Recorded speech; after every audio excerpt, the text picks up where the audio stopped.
Greetings, gentle readers, fellow Earthlings. June 12, 2026, Sunday afternoon, about 4 o'clock p.m. or so. Reading Foundations again today. The Reading Foundations episodes started after Logos 2000, which is an account of the study of discourse and the word, and the technical account of what a word is, what the logical word is, and not so much what it means to language, but its accounts of discourse, reason, rationality, about the de res, de ratio, de natura, the natural, and de re, the real, that it's figured in them for a constant, complete, and concrete theory, that it's the domain of discourse itself, and all the utterances put together. So Reading Foundations then started after that as an account of delving more into just my library that I collected over a decade or so. Mostly about 5 or 6 years ago to a few years ago. Living in Seattle, Arundel Books was my supplier of most of these works. And that's a great bookstore. It's kind of like other accounts of community in a sense, although I don't like that word, it's too close to communists, but communion in a sense with the library, with the world of books, the world of authors, the world of words, the text. So that's the usual thing. So picking up from last time, then this book at the tail of the stack is called The Philosophy of Leibniz. Now I always say Leibniz, sometimes I'll say Leibniz, because Leibniz and Leibniz has various spellings with or without a T before the Z, and various pronunciations over time and in various accounts. So since kind of harmonization of the world's dictionaries, meaning when you see words that you're familiar with and have seen in regular usage for a long time change its spelling and then having a hard time finding it in the search engine or something like that, doesn't mean that the previous usages like Zeno or Zenon or Aristotle, Aristoteles, or Plato and Platon, according to various languages and various transliterations, that the new ones aren't necessarily better, and sometimes they're just simplified and they don't take into account the right thing, like acceptable vis-a-vis acceptable, or an account the other day where I saw a word that I know it ends with I-B-I-L-I-T-Y, and they'd made it to A-B-I-L-I-T-Y, that ability instead of ability is supposedly somehow simpler. Well, it's not, because that's not how the phonology goes for what those words are. So harmonization after globalization is a good thing and a bad thing, but it's something that when the decisions are kind of sort of figured out and there's a big schism between, say, British English and American English, like the serial standard Harvard, Oxford comma, not the non-serial, non-standard Cambridge or Yale absence of a comma. That's something I consider poor usage and a mistake that's then just been confirmed over and over again as being right somehow, when really it's not, in these kinds of things. So these kinds of opinions, as it would be in language, are matters of then otherwise having a pretty thorough command of English and then figuring that it's very, very standard and knowing quite the thorough amount about it, that it's a key aspect of being able to think about things, to be able to textualize things internally, and to have the model of the world, and it's abstract in its symbolic form, as in words, to make utterances for the interrelatable, what can be related together, vis-a-vis and via the interrelayable, what can be exchanged and relayed, the intersubjective, because every person has their own account of all their own discourse, their own language, their own theory, their own model of the world. And then the intersubjective is more than merely the senses, when it's said that we can point to the same object and say it looks the same. Intersubjective according to the senses, Kant's phenomenology. Then here there's equipped for Kant also mental senses, so that a noumenology, the noumenon, that of the mind and the mental realm, can access a word sense, a time sense, a number sense, and a sense of the continuum for the objects of geometry and the objects of arithmetic and the objects of logic, as via arithmetic and geometry mostly, than for the unobject sense. And that being each person's own account, yet as well for the objective, the inter-objective. So then what makes the gap between what is only intersubjective and what is only interobjective is basically, that's what mathematics is. Mathematics being the study and the science, and furthermore the theory of these mathematical objects, that's what math is that which is the Platonic ideals of the structural form that make for infinity and continuity all the arithmetic and geometry. So, philosophy of Leibniz. Metaphysics and Language by Benson Mates. I imagine this is a portrait of Leibniz. Sans his usual tall, powdered, curly wig that I imagine is what he wore. A Swiss, if I recall. Gottfried Wilhelm Leibniz, 1646 to 1716. So this late 17th and early 18th century. Is one of the most imposing figures in the history of Western thought. In this definitive treatment of his wide-ranging philosophical ideas, Benson Mates has brought his own formidable abilities to bear on the unwieldy and virtually inaccessible corpus of Leibniz's work. The result is an elegantly written and meticulously reasoned exegesis of the fundamental Leibniz, one that is destined to be a cornerstone of Leibniz scholarship for years to come. Benson Mates is professor of philosophy at the University of California, Berkeley. And so the wide-ranging philosophical ideas, Leibniz has some great universal ideas. He's got his universal grammar for words. He's got his universal sort of account of the monadology for atoms of thought and spirit as well. the mental realm and the abstract concepts of conscience and consciousness. That conscience and consciousness go together pretty well, but though it be in different words. One the sense of being aware of the conscience of the consciousness, the sense of being aware. Then the other universal accounts Leibniz had is one is for that of the integral, and this for real analysis being kind of a super classical milieu called analysis, real analysis and analysis, that's the way of the things. And then furthermore, that is for language and the structure, the universe of things, the monadology, and then for mathematics with an account of the gaplessness, the principle of perfection, he had it. Then as well, there's the principle of sufficient reason, and so this is an account of what he gave. Is that here there's a principle of thorough reason, so it's stronger. It subsumes and is sublime to a principle of sufficient reason because it requires the thorough to be diligent, to be the sufficient, thorough, fulfilling, and fair, the reason.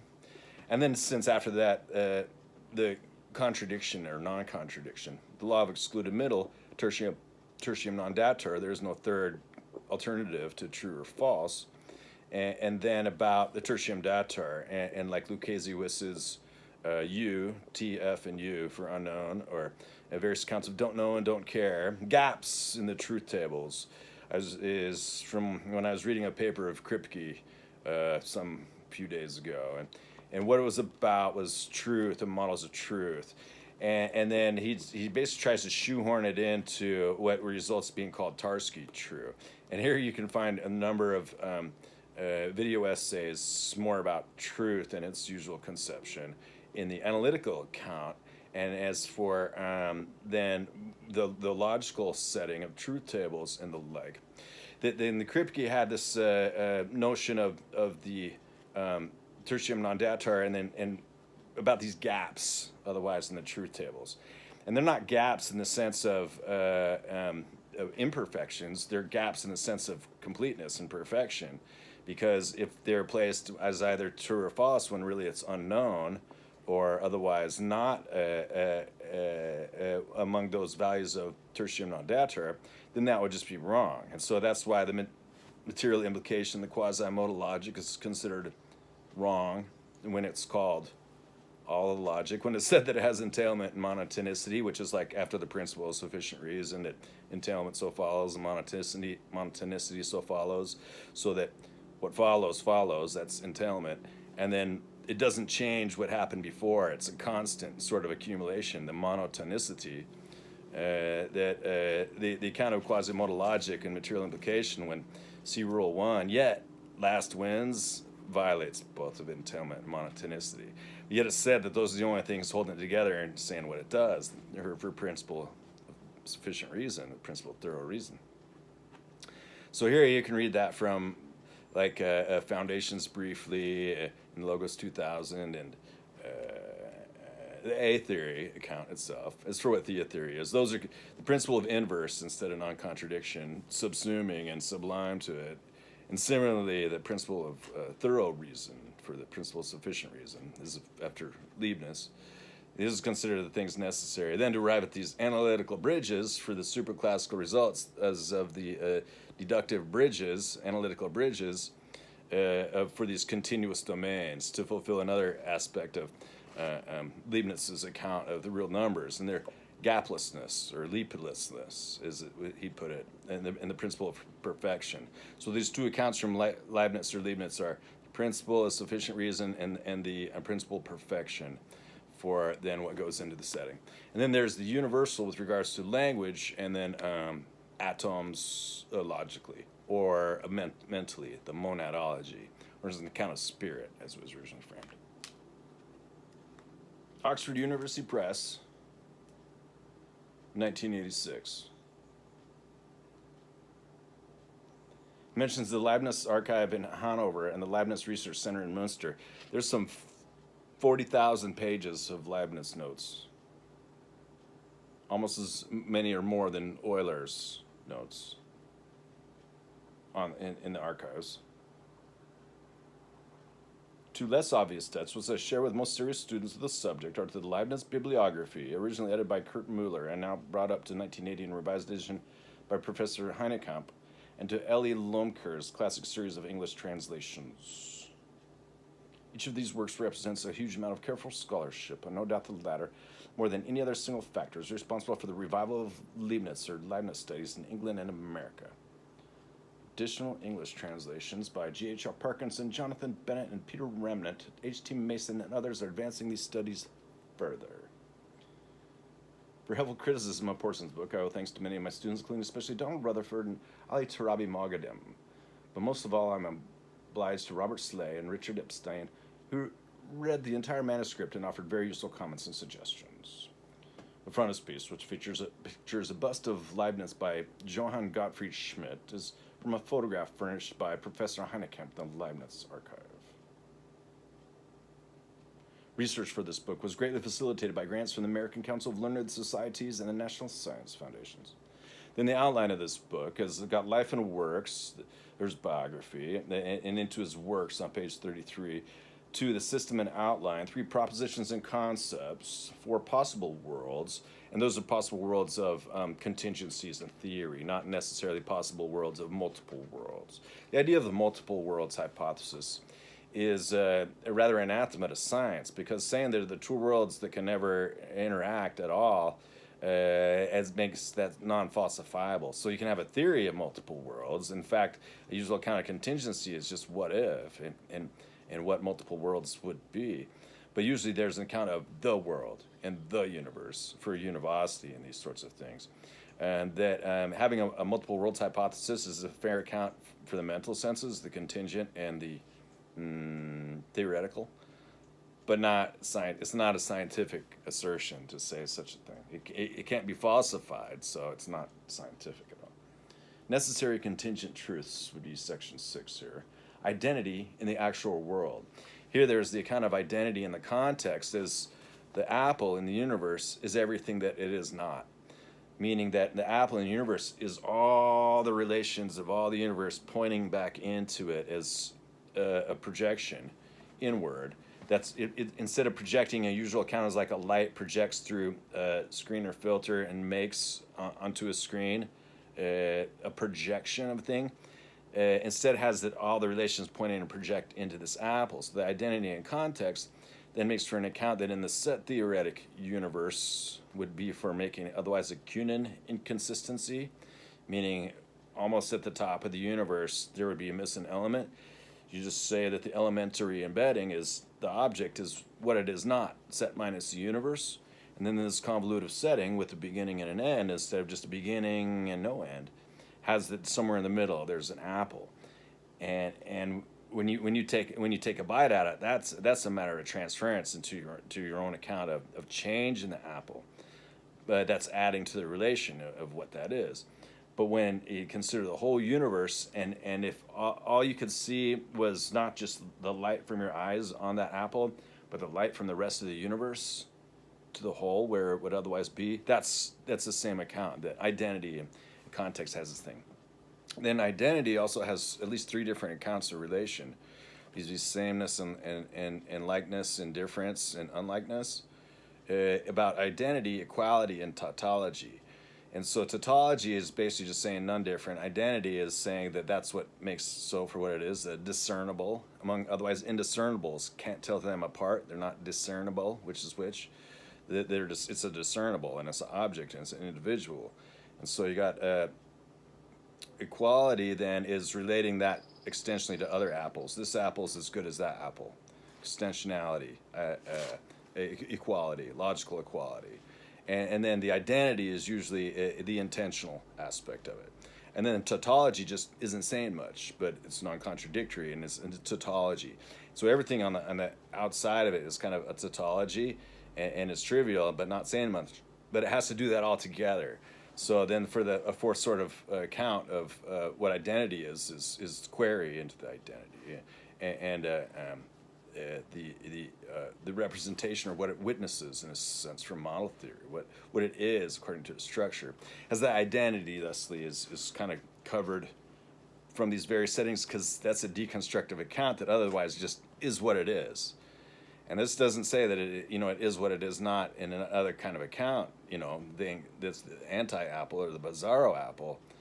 What it's saying is that's the wider outside account. And so it can't go missing without imbalancing the universe. And then otherwise that gets into accounts of why there's conservation law, then continuity law, another kind of account here where continuity law subsumes and is sublime to conservation law, about then the ship of Theseus or the life of the apple, the worm in the apple, the bite in the apple, the life of the apple is food, and these sorts of accounts. That's its identity and its existence of a sort.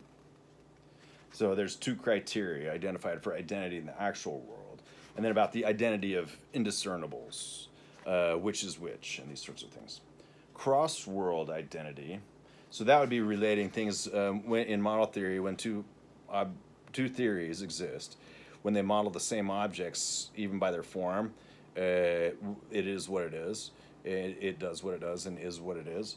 That cross-world identity is when the accounts of extensionality are when you don't need to tell them apart, and then identity is when it's the same in other theories as well. So this is like mathematical identities,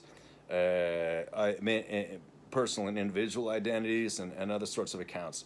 Is that they are not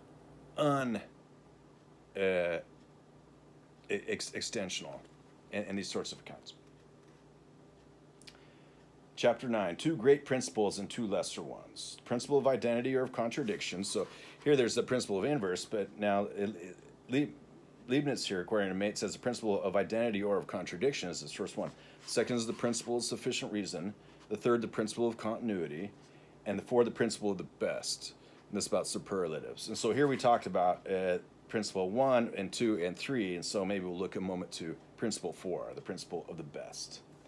And about the superlative after the comparative has that overgeneralizations are generally unsound. And what that intends to entail is that by the definition of the word is overgeneralizations are generally unsound. Sometimes it's perfectly fair to say, well, when something's been generalized, you can reify that as much as you want. You can't overgeneralize it because it's just perfectly suitably general. It's a model of the thing. But then the idea that then that carries to like all the numbers, like say, oh, well, all our numbers are finite. Then when it arrives via quantification, it's like, well, one of them is not finite.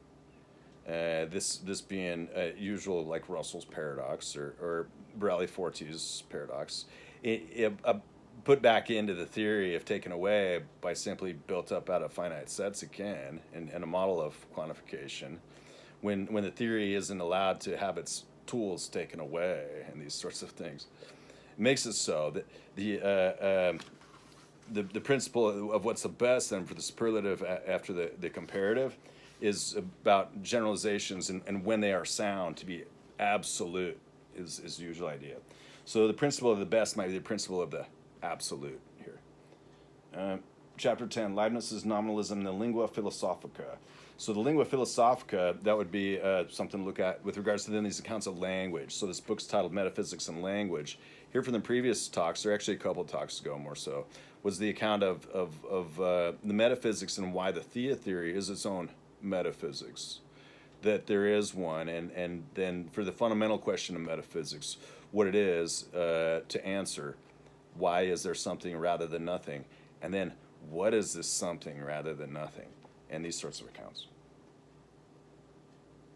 The Lingua Philosophica. 11 is Leibnizian substances, so we might relate that to Aristotle's. Substance, simple and complex, accident or order, perception, bodies, and Leibniz on the mind-body problem. Or I don't think there's a mind-body problem. It's just a matter of limitations, and that there is a subjective and intersubjective account of the objective and interobjective and for individuals, in the energy and the intelligy. So I don't think there's a mind-body problem. But I'll look to that to see kind of what the surrounds of that would be.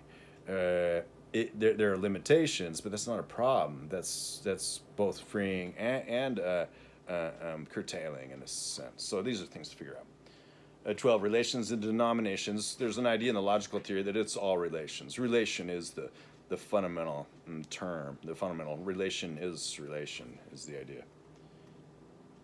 That being also another account of the meta. Vis-a-vis the fundamental relation in a set theory is L, or the fundamental relation in ordering theory is less than, or the fundamental relation in geometry is the affine or congruence, or after composition, compositionality, and these sorts of things. It all relates, is the idea. Space and time, and then the controversy with Newton. That's something that's been figured out. The Newton affair, the controversy with Newton, has that it's not just who invented the calculus, because Newton invented a sort of differential calculus, and Leibniz invented a sort of integral calculus. And we can say that they discovered these, or they invented these. These are accounts of the methods that they invented, that they discovered. And so that's one account of the priority dispute of Newton and Leibniz. And the other kind of account then is with regards to the system of the world. This was talked about a little bit last time, vis-a-vis the vis-viva and the vis-motrix and the vis-insita. The forces of the force active and the force rectilinear and the force in place for something like Poincaré's analysis for the insita at the site of it, the locale and the locality of it.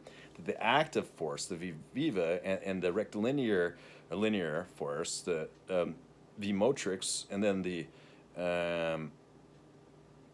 a local force, the vis-insita, they would have this like vis-obliqua or universalis, or whatever, the unlinear part, but the Machian in the setting. Has it Newton and Leibniz were both tearing apart the pieces left over by Descartes, and who had kind of set up a feast, and they kind of tore it apart, and then took pieces and said, "This is their fusion of their deconstructive account of it."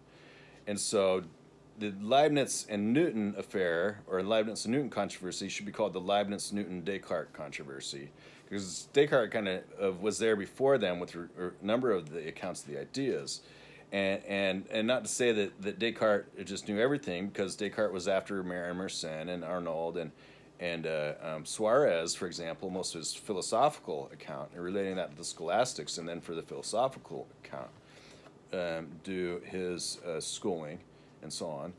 Then that for Kepler and Galileo and the Mertonian school and other accounts of the accounts of motion and relative motion, that Galilean relativity was the part of the theory of relativity, that motion is relative, is at least as old as that, and before the Galilean. And now today that's like, well, that's what we call Einstein's relativity theory too. It's just relativity of motion. It's like, yeah, that's what it is. And then that's after given some accounts of the Minkowskian space and the Lorentzian invariant and the complex analysis, making for some of the things that kind of come and go from it.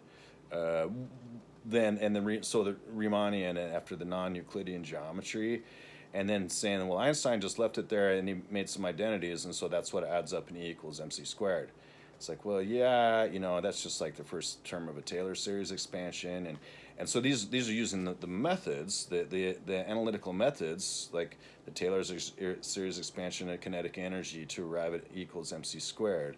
Just the first term. The rest of the terms in the infinite series or units don't add up.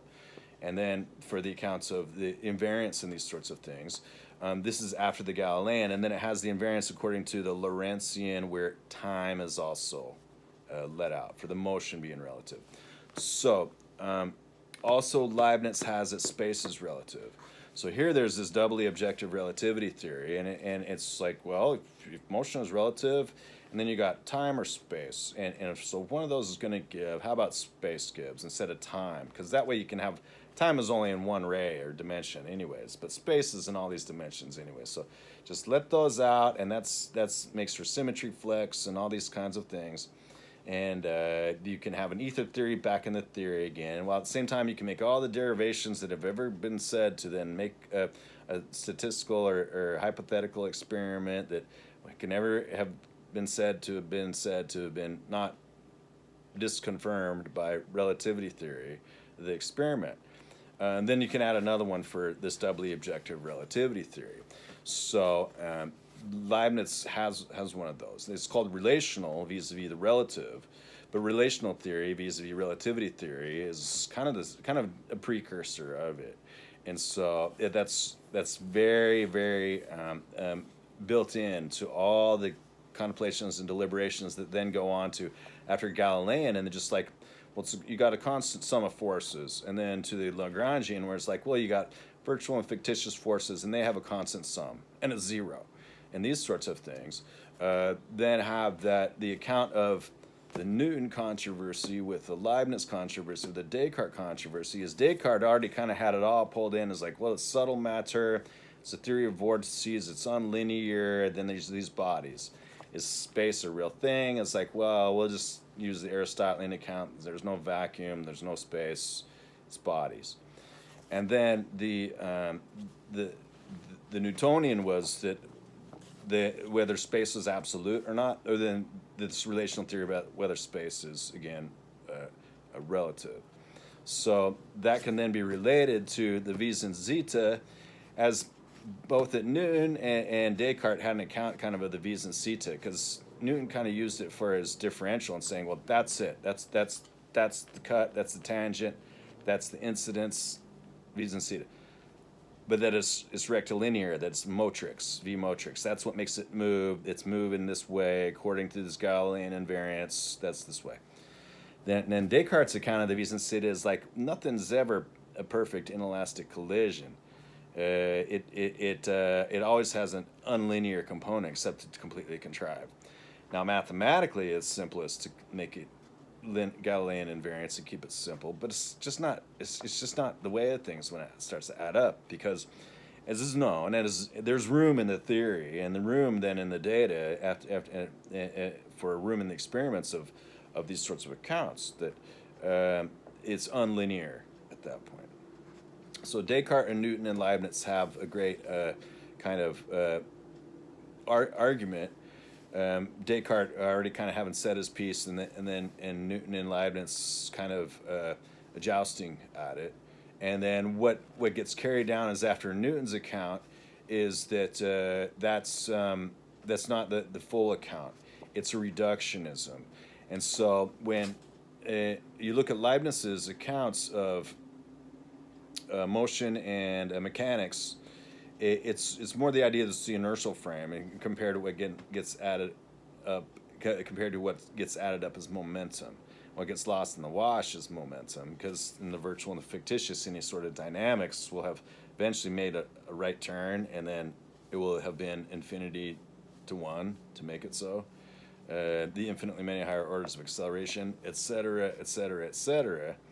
All that getting wrapped back up in the system of mechanics, since dynamics, then the argument and the development about Descartes, Newton, and Leibniz and the surrounds there for the story of dynamics and motion and mechanics gets revisited, because there's an entire account there that needs to be kind of put back in the theory, because there's room in theory and there's a gap in the theory is the idea. So space and time then. So taking a look here then perhaps to, where am I at here? 2 greater principles and 2 lesser ones. If this is where I was reading before. Necessary contingent truths.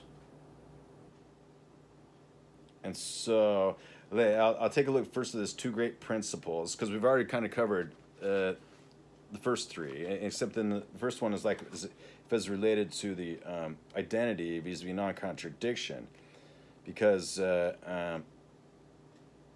that's a way to look at that is the kind of identity can give non-contradiction in the universe. It's a non-contradictory as it exists in the universe.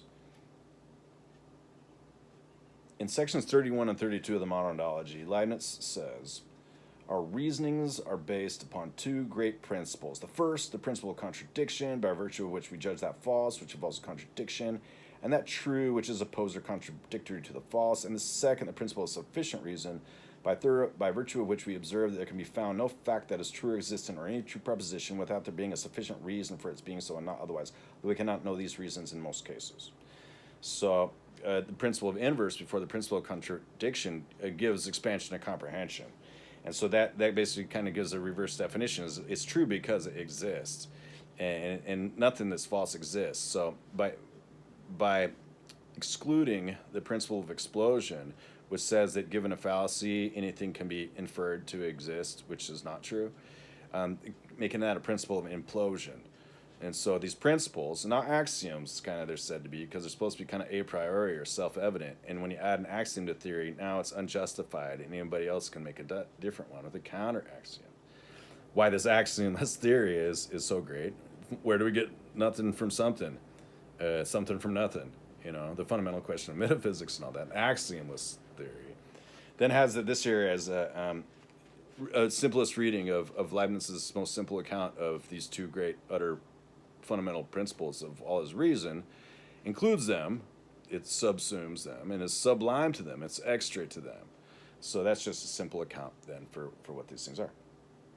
Similarly, Mates writes, in the Theodicy, I have remarked that there are 2 great principles, namely that of identity or of contradiction, which says that of 2 opposed propositions, one is true and the other is false, and that of sufficient reason, according to which there is no true proposition for which anyone with the requisite knowledge to fully understand it could not see the reason. That now the sufficient reason could have that if you add more information, then that could be wrong. So the thorough account is and furthermore, when you find out later that it was wrong, it wasn't just right all the time. It was an account that was incomplete. So the thorough reason is more, yet it also includes, and then the identity or contradiction.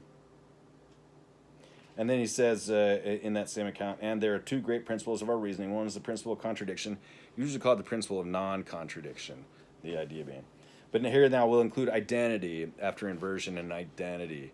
About when you can tell something's identical to itself when under inversion it's invariant is kind of the usual idea.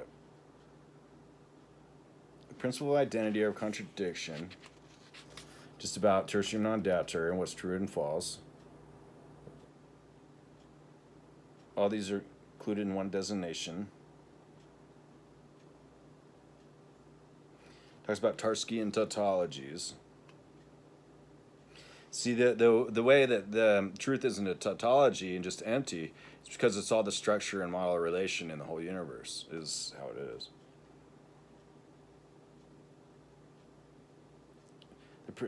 This was Leibniz's view. In many places he uses phrases like the principle of contradiction or what amounts to the same thing, that of identity. And so that would be the structural account. And he indicates in other ways that for him the two principles coalesce. It'd be possible to accommodate that, yes.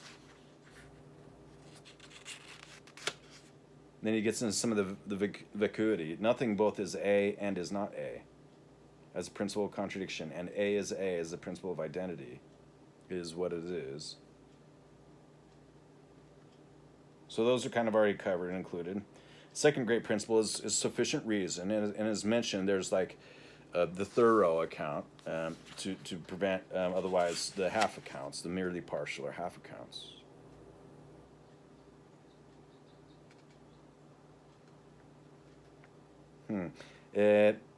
We should take note, however, that in most of the aforementioned applications, the relevant individuals are not simple substances. Perhaps the principle applies to aggregates only by weak analogy with the way it applies to monads.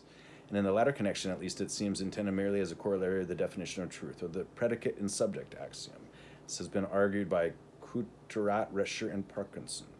In support of this interpretation, Parkinson quotes Leibniz's remark that the principle of sufficient reason is contained in the definition of truth and falsity, and he points to such passages as the following. It is evident, therefore, that all truths, even the most contingent, have an a priori proof or some reason why they are truths rather than not. And this is just what is meant when it is commonly said that nothing happens without a cause, that there is nothing without a reason. So here there's a strong mathematical Platonism given a teleology, the cause, the purpose of things. And then the strong logicist positivism, making an explicit, thorough, didactic account of that thing. So this is the idealistic tradition and the analytical tradition put together. Leibniz here is making an account that gives him a very strong analytical tradition, much like Descartes does.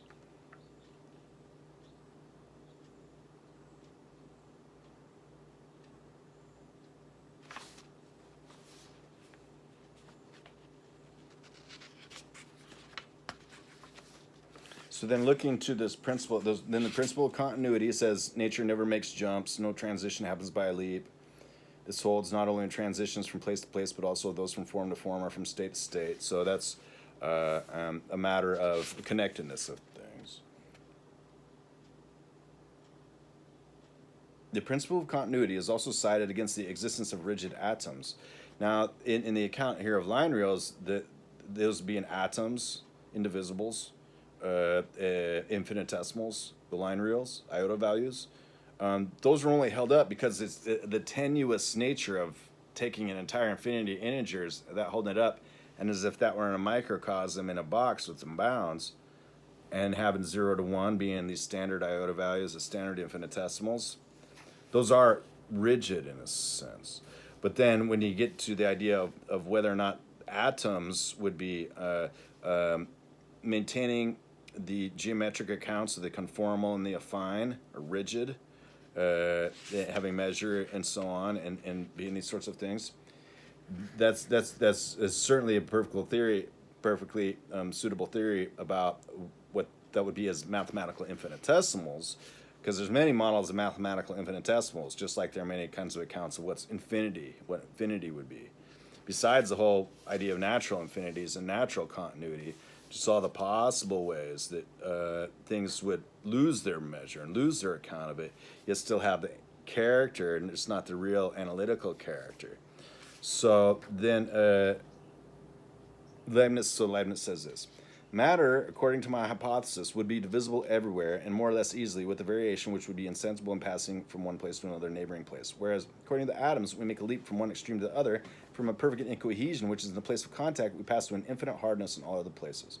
and these leaps are without example in nature. So this is here that's called the particle conceit, because for fundamental atoms of physics, Democritan atoms, the theory of Democritus being that all substances have atoms, that they're made up of atoms, even though it's infinitely divisible on the way down, that they have an elementary substance which is inherent to them, the atoms, the elements, then for Democritan atoms and the chemical elements. Then has that the particle conceit is like, well, the particles and waves, and so that's for like Pauli principle and quantum mechanics and all these kinds of things, where it's like it's a particle and there's no two of them in the same place at the same time. They're not moving back and forth. We can't tell any of them apart except that they're all different. Pauli principle. Then has that when you look to O.W. Richardson's account of the electron theory of matter, he right in the front of it says, okay, we're going to look at it when they're together, when they're falling apart, and when they're coming back together. It's at least 3 different accounts. And the infinitesimal analysis, making real analysis then for electrical theory, has that it shows, and there's derived at least 3 constants, C, light speed, and then the dynamic and static accounts from the electrical fields. And they're just exactly the same as according to these accounts of the infinitesimal analysis of particles and points and what would otherwise be continuous things, the structures, the resonance theory above the waves, that after particle wave duality, since Heisenberg, it's given, and then for de Broglie and the like, why it holds up even after Schrodinger, it's given. Then has that the particle wave duality makes for wave resonance dichotomy. It's like, well, that the particle to that wave, if a wave is of the particle, then that as a particle is to another set of waves above that, a resonance. So a resonance is just waves upon waves that have a standing wave. And so a particle is just kind of that. It's just kind of the context of the a closed model of state vis-a-vis a wave, an open model of change. So simply, that's atomic physics, subatomic physics, molecular physics, and these kinds of things. In the field of psychology, Leibniz uses the principle as support for his thesis they're unconscious perceptions. This could be like the tides and these sorts of accounts, vis-a-vis the discrete elements, and where, for example, somebody like T.E. Holm is like, there are at least 3 continuous things distinct from each other. And he uses that to separate like the inner self and the ideal world, and then somehow the real world, and then everything else being discontinuous. These are various accounts. So then this principle, the best, then Leibniz accepts the Socratic principle that nobody desires what he really considers to be bad for himself, or more generally that everyone desires only what he deems to be best. So it's an overgeneralization that's generally unsound then, because besides the questions of whether the ends justify the means, which is not so, because ends are ends and means are means, then what's good is not only subjective according to the eye beholder, but then there's also competing interests and opportunity cost and the like of things. So to say that Socrates is just like, well, an animal wants to survive, and it's pretty fair, but then when an ideological account is like, well, lemmings jump over the cliff because that's their way to balance the population and make the great cycle. It's like, well, is that in their personal self-interest? It's like, well, as lemmings. And so these are various sorts of accounts. As we have seen in our discussion of the principle of sufficient reason, Leibniz observed that in many cases, questions about the actual world require answers referring to what is best or is thought to be best rather than mechanical causes. So here we just call that least action principle. It's like, well, it's changed. Equilibrium always seeks equilibrium and is always at equilibrium, seeking equilibrium. And that makes it an account of freedom. And then the least action is like, and it's not going to get there except going through every single step on the way. Least action. And then furthermore, that account in physics, that's given a principle of physics, least action. Then there's least gradient, and it's like, furthermore, there is a slide down which is sliding. That is the gradient, and so the gradient descent and so on and so forth. It does follow its path. It is straight down gravity's force, say. These sorts of accounts for least action, least gradient. So this principle of the best is just again a teleological cause or purpose of things. And then to spread that out everywhere, it's just least action and least gradient. And so that's implied by the previous account of continuity instead of the other way around. So the principle of sufficient and thorough reason is for reason's sake. The principle of inverse just happens. That's natural. And so the inverse is kind of the opposite of the least action principle. And so you might say that the principle of inverse is kind of the opposite of this principle of least gradient. And then as with regards to the principle of continuity, vis-a-vis the principle of the thorough reason, is that the thorough reason is constantly turning things over and making the knockbout and the Endbergung. So when you want to reduce the number of principles in the theory, they kind of all follow from inverse again, because you got inverse, and if its inverse is the best or least gradient, the least amount of inverse, and for the maximal, minimal, and medi-mal, what's in the middle of the macro scale, micro scale, and meso-scale, what's in the middle, which is us, then here it's not dissimilar for the kind of continuity and the thorough, yet it results the continuous again. So then for arithmetic and geometry, it's always going to have infinity and continuity. So then, yeah, these are mathematics' logics, objects that exist.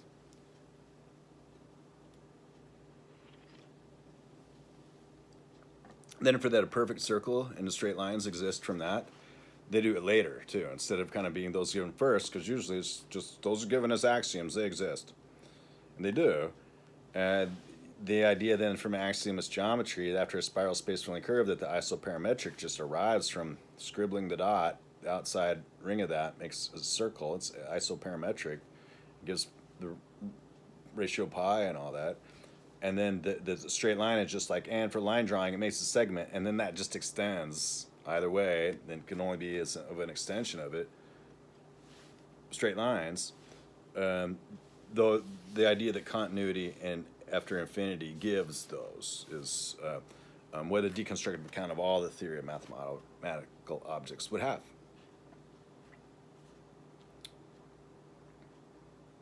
Here's one. Other links in the chain, as Leibniz put it, together with laws that characterize the ways in which the various states of the world are related to one another. But one can also raise more general questions about why the world is so constructed that these laws obtain. For example, quote, why do bodies attract one another with a force inversely proportional to the square of the distance between them? Or why is energy conserved? So you can say for the first one, it's like maybe they just fall together, and then you've got the cube wall and accounts here of the difference between the inverse and the inverse cube, the inverse square. And then for what that means is having an orbifold instead of geodesy and the like. Because here there's an idea that there's a model of fall gravity. It's like, well, this least action, least gradient, none of the atoms can be actually actively doing work all the time, or even potentially doing work all the time. Otherwise, there would be infinite work happening all the time when nothing seems to be happening at all. So the fall gravity is just like, well, the universe has just got one exact least gradient, finito, the end, meaning finito.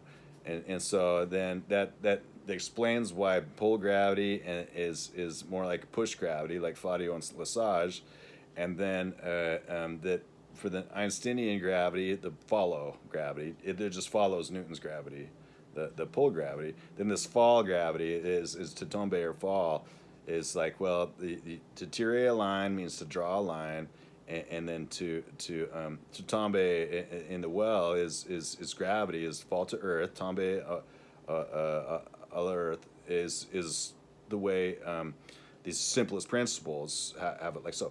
Then how that's exactly inverse square, that's a challenging thing to figure out, because it's kind of like the apple in this context in the universe. It's like, well, you have two objects in the model now, and now they're apparently falling together according to inverse square.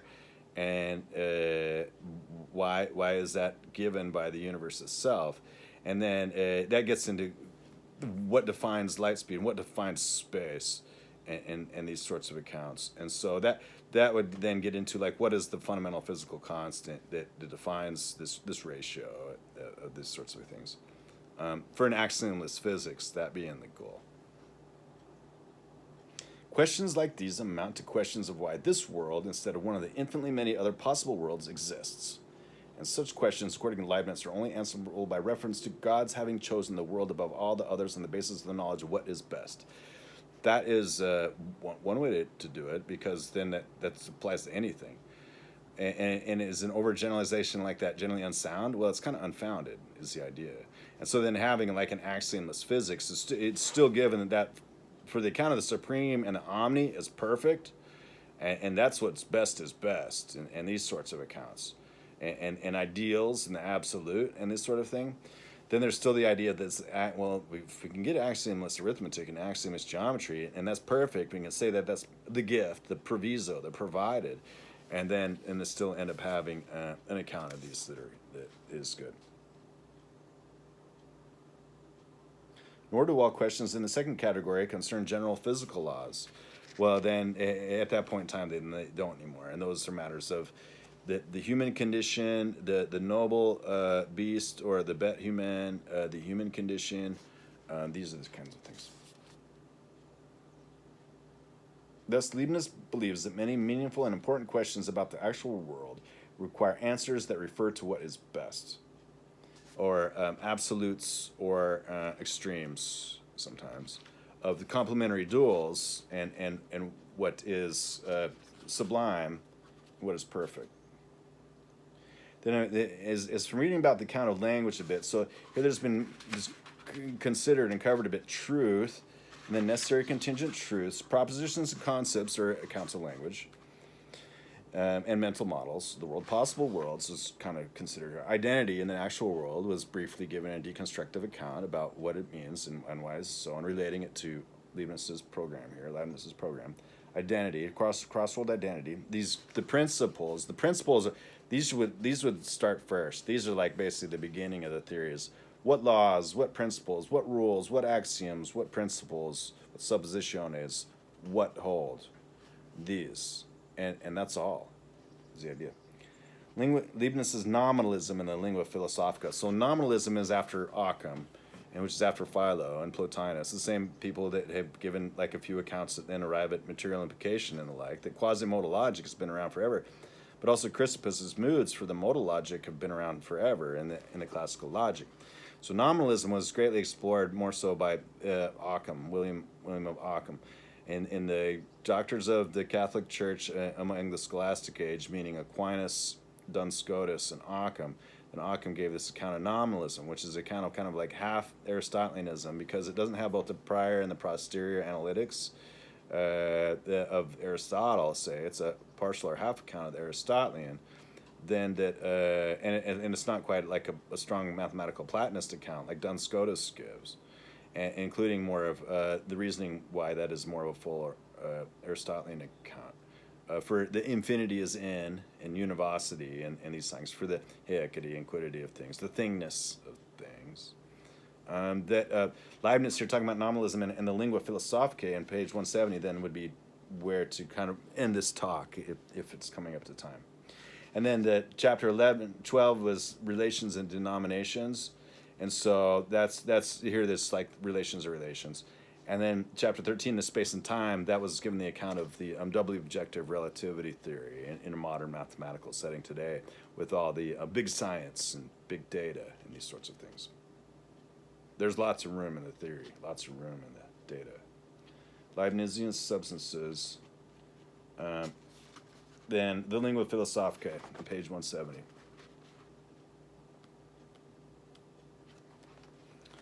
A very important aspect of Leibniz's metaphysics, and one that has too often been neglected by expositors and interpreters, is his tendency toward nominalism. I just think that's part of his account of his rationality, because he's being didactic. He's giving a textual account. Just like here, it's like giving names and words for things is nominalism in a sense. For use-mention distinction, it is the mention of the things. And so then whether the author is saying that Leibniz is conscious or unconscious in his application of nominalism, or kind of first class, meaning especially saying not only am I conscious of it, but I'm telling you also it's explicitly so. The nominalism, that these names are these objects of the theory are just names. Whether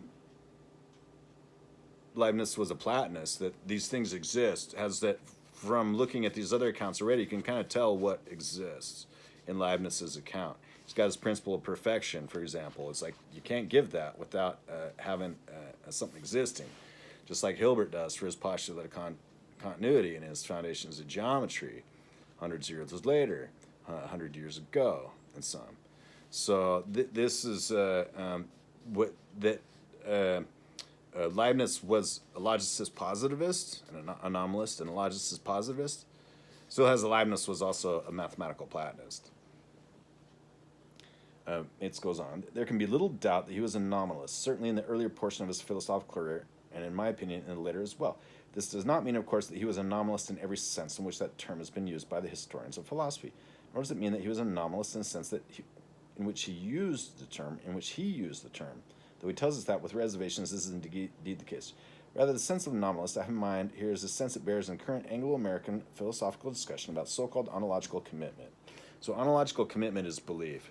So ontological commitment also is the account as after kind of informed belief and a formal account of a recognition of what would be considered to be agreeable. It's arguably agreeable and agreeably arguable what is believed, the ontological commitment.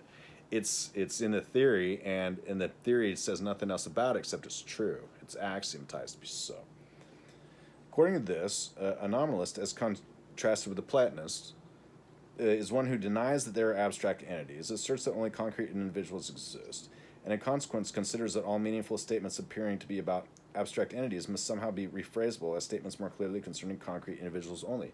Or the opposite is true, because usually nominalism is given an account of logicist positivism is kind of like an objectivist account. It's like that's all a figment of imagination. So here, this is a great schism between different accounts of nominalism and different accounts of Platonism, because the other ones say that the only concrete elements that exist are the absolute entities themselves. And otherwise, we're just making pictures and names and words for things. And so the nominalist here is just an account of theory. The only thing that exists at all in a nominalist world is theory of names. And that it has the accounts of logicist positivism giving a formal theories with sensible, fungible, and tractable names and how they work. It's just a mental model of the world.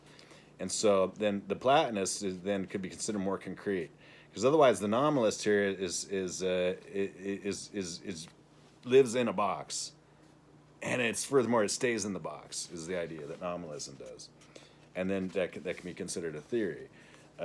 So I'd be a little worried about this interpretation I'm making, or the interpretation to be made, or the utterance that was made, as saying that a statement is more clearly concerning concrete individuals only, has that according to science and our theory of science, it's all we have is a theory that maybe is not wrong compared to other theories of science, and that's nominalism for you. It's not fictionalism, saying that what we're talking about is fake too. That's another out that people have taken, because when they get cornered in their theories of what reality means to these counts of meaning and being, and the ontological commitment would make it break. So this is going to vary a little bit. So was Leibniz a logicist positivist? Yeah, he's got lots of great theories. Was Leibniz a mathematical Platonist? I believe so, because he says that these objects exist. Properly speaking, concrete and abstract refer to terms or concepts, not to elements of reality. Okay, this is an improvement. Concrete, and here that's like, well, they exist then, is the idea.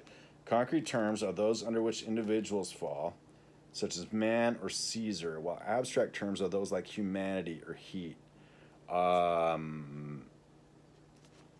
In this account, so that's everything's a concrete quantity in this sort of model of the world, or system of the world.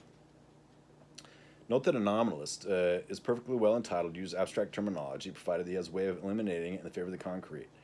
The concrete here includes all the abstract terminology. So as a stronger logicist positivist, it's conscious and first class in the theory, all these statements about it. So these accounts of eliminating constants and calling it term free or variable free or constant free, and eliminating all these accounts of disjunction or this or that, or what otherwise would make for saying that then we've cut out of the theory any way for it to talk about anything except just being a blank mental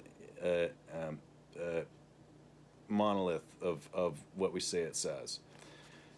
That is those accounts of the term free and so on from logic are weak in a sense, and they're truncations of this reductionism, and so then that's not considered a full account, is what I'm saying. So yeah, Leibniz, he can just like any other soi-disant Aristotelian, can make the arguments for sufficient reason, and then for the more thorough account, it's very thorough, and there's a lot to cover for that to be so. Lack of attention to this has given rise to a considerable amount of futile argument among historians of philosophy, including commentators on Leibniz. It is true that Leibniz seldom emphasized this feature of his philosophy, especially in his later years. Perhaps this can be explained by the fact that nominalism was not a popular doctrine, and although Leibniz was not the intellectual coward that Russell makes him out to be, he also did not go out of his way to dispute received opinions. Thus, Leibniz wrote, "Metaphysics should be written with accurate definitions and demonstrations, but nothing should be demonstrated in it that conflicts too much with received opinions. Thus, this metaphysics will be able to be received if it is once approved. Then afterward, if any examine it more profoundly, they will hold the consequences to be necessary." That could be an account of subordination, or just an account of the received opinions were considered to be true. And so by definition, it just doesn't include anything that's not true. And so when you make a generous reading of something, it's like, here's the true part. And then when somebody else twists it to some way that's not true, you say, well, that's not what it said at all. That's their twisted interpretation of it. So, and then I never heard that Russell called Leibniz an intellectual coward, because we point that kind of back to Russell again with his matters of isolation and significance, where he kind of squirms and he says, I've written all this formalism, and after x naught in x instead of x equals x, and for x naught equals x and then x in x, the various accounts that give for this logic of well-founding, I'm just going to say that now it's an isolation that is significant, and there's no significance to anything out of that isolation. So I just call him a hypocrite for that. And because at least he kind of confessed that, at least somewhere in passing in his works, or as like in the Russell and Cobblestone debate on God, for just otherwise accounts of the greater logic and philosophy and this sorts of things. But then otherwise Leibniz was just upfront. Leibniz is quite rational. And he's a little bit more effusive than Hegel. Hegel's a little bit more kind of in his zone, say. Leibniz is all over the place, but he's correct, and so I wouldn't worry about it too much. That only individual substances exist. One of the few explicit statements of Leibniz's nominalism is found in a draft entitled De Accidentibus. So De Accidentibus is the ordering of things, so it would be related to causality, for which Grue conjectures the date of 1688. After wrestling with issues related to the question of whether the accidents of substances should themselves be considered parts of reality, they are relations of relations of relations are relations ad infinitum, all one thing. Leibniz concludes in a rather deliberate vein. Up to now I see no other way of avoiding these difficulties than by considering abstracta not as real things, res, but as abbreviated ways of talking, compendia loquendi. So that when I use the name heat, it is not required that I should be making mention of some big subject, but rather that I should be saying that something is hot. To that extent, I'm a nominalist, at least provisionally. So to that extent, I'm a nominalist, at least provisionally. There is no need to raise the issue whether there are various realities in substance that are the fundaments of its various predicates, though indeed, if it is raised, adjudication is difficult. If it suffices to posit only substance as a real thing, as res, and to assert truths about these. Geometricians, too, do not use definitions of abstracta, but reduce them to concreta. Thus, Euclid does not use his own definition of ratio, but rather that in which he states when two quantities are said to have the same, greater, or lesser ratio. In addition, Mates says, in addition to this relatively definite statement, and so it's you can tell from my emphasis, it's pretty loose too. He's just kind of agreeing to agree and say that you can't dispute me by saying you'll only accept nominalism because a fair and generous reading was I'm saying is true. And that said, I'm not going to try to dispute when somebody can make fair an account of an axiomatic system like logicist positivism and calling that nominalism, compared to just these accounts of trying to steal away the greater account, the diligence and the effort with regards to logical things. In addition to this relatively definite statement, we have Leibniz's well-known and very favorable remarks about medieval nominalism.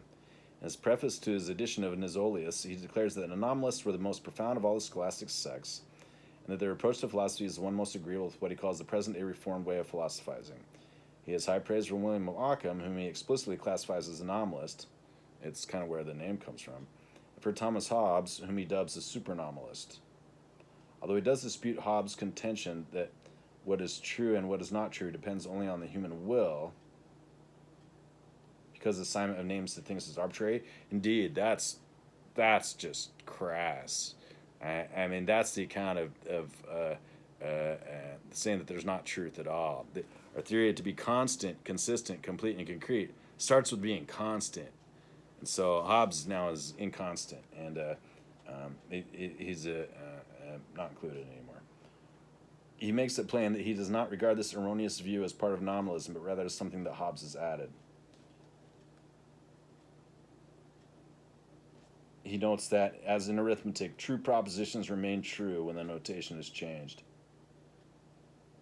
So about this being a kind of the language in the Lingua Philosophica, then therefore, if anyone wishes to give a perfect exposition of the elements of philosophy, he must abstain from abstract terms almost entirely.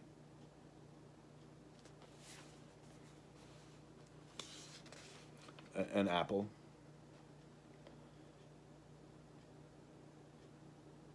From all this, together with many other obiter dictae to the same effect, it is clear enough that Leibniz would agree wholeheartedly with what notorious pronouncement of present-day nominalism. We do not believe in abstract entities. I disagree.